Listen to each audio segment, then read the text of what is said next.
The old armchair by the window has become my sanctuary.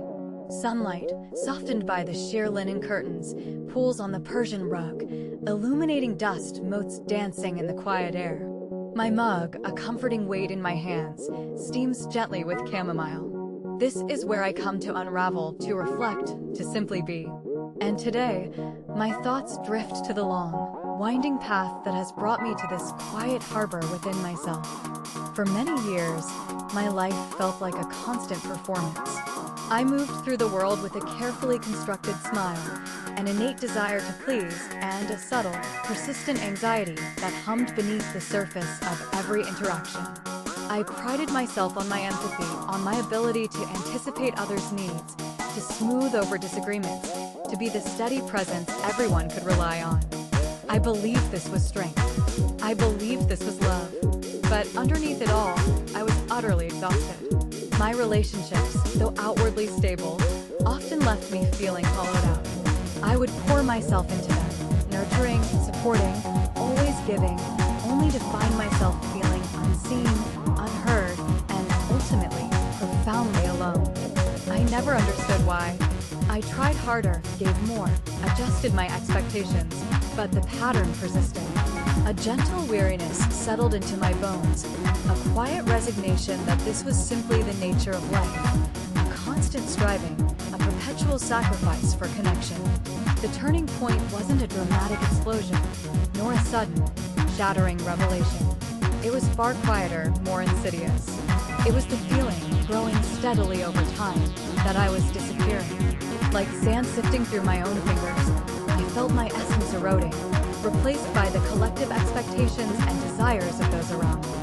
One evening, after yet another emotionally draining conversation where I had meticulously crafted my responses to avoid any kind of disagreement, I looked in the mirror and barely recognized the tired eyes staring back. There was a flicker of something new in them, not anger, but a profound, almost sorrowful curiosity.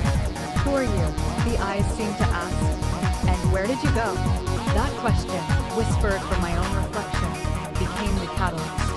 It began a journey not outwards, seeking solutions in others, but inwards, into the intricate landscape of my own mind and heart.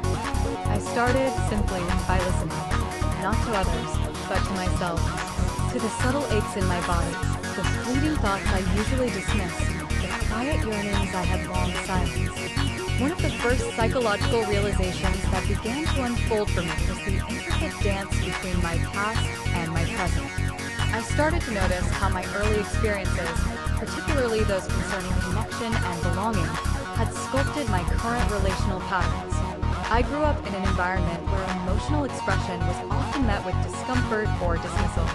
Love felt conditional, tied to good behavior, to quiet compliance, to not making waves. My young mind, desperate for attachment, learned a powerful lesson.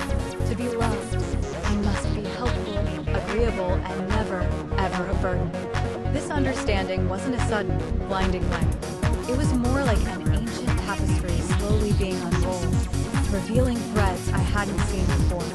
I began to connect the dots, my relentless people-pleasing, my inability to say no without a pang of guilt, my deep-seated fear of conflict, my constant anticipation of others' moods. All were sophisticated coping mechanisms developed in childhood to secure love and safety.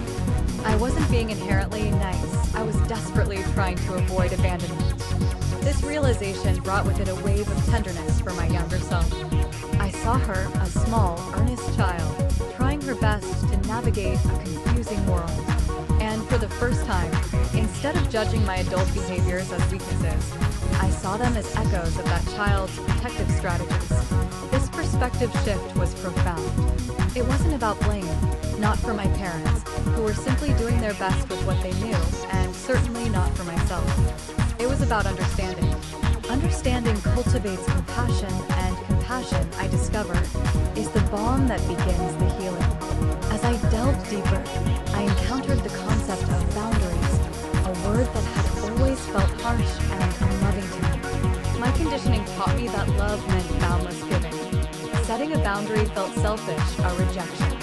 But as I explored it further, I began to see boundaries not as walls, but but as gentle fences around my own garden, protecting my energy, my time, my emotional well-being, so that what I did share could be authentic and sustainable, rather than a depleted offering. The first few attempts at setting boundaries were clumsy, awkward, and filled with a terrifying vulnerability. I remember the knot in my stomach the first time I gently declined a request that I knew would overextend me. The other person's mild surprise felt like a tidal wave of rejection in my own mind. But I held firm, quietly, and to my astonishment, the world did not end. The relationship did not shatter. In fact, a quiet respect seemed to emerge. It was a subtle shift, but it signaled a seismic change within me. Each small boundary I set was a brick in the foundation of my own sense of self-worth. Emotional healing, I found, was not about eradicating difficult feelings, but about making space for them. For years, I had perfected the art of emotional bypassing, intellectualizing my pain, distracting myself with busyness, or simply burying feelings under layers of forced positivity. But true healing began when I allowed myself to feel. To feel the sadness of past hurts, the quiet anger of feeling unheard, the deep loneliness that had accompanied my people-pleasing. I started a practice of sitting with my emotions. When a familiar pang of anxiety or sadness arose, instead of immediately trying to fix it or push it away, I would simply acknowledge it. There you are, sadness, I'd whisper to myself. I see you. I feel you. I learned to differentiate between the raw emotion and the stories my mind would often attach to it. The emotion itself was like weather, it would pass. The stories, however, could keep me trapped. This gentle witnessing, devoid of judgment, allowed emotions to move through me, rather than getting stuck and festering. It was liberating to discover that I could experience discomfort and survive it, even grow from it. One of the most profound psychological realizations came with understanding my own value, independent of my utility to others. I had always measured my worth by how much I could do for people, how much I was needed. The idea of being loved simply for being me, with all my imperfections and without any obligation to perform, felt foreign, almost alien. This shift began by consciously cultivating self-compassion. I started to treat myself as I would a dear friend, with kindness, patience, and understanding, especially when I made mistakes or felt vulnerable. I began to question the narratives I had unconsciously adopted about who I was supposed to be. I started exploring my own interests, passions, and desires that had been suppressed for so long. What did I truly want? What brought me joy? These questions, once terrifying, slowly became exciting.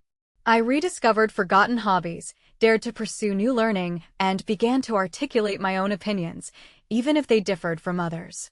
This wasn't about becoming selfish, it was about becoming whole. The journey continues, of course. Self-awareness is not a destination, but a lifelong practice, a gentle unfolding. There are still days when old patterns tug at me, when the fear of not being enough whispers in my ear. But now I have tools. I have compassion. I have the quiet strength that comes from truly knowing myself, from understanding the roots of my behaviors, and from having the courage to tend to my own emotional garden.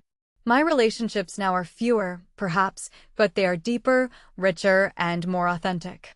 I no longer feel the need to perform, to fix, or to constantly give beyond my capacity. I can be present, truly present, both for myself and for those I love. I can offer my genuine self, imperfections and all, and trust that it is enough. This trust, this quiet confidence, is the most precious gift I have ever received, forged in the crucible of my own healing. The sunlight has shifted now, casting longer shadows across the rug.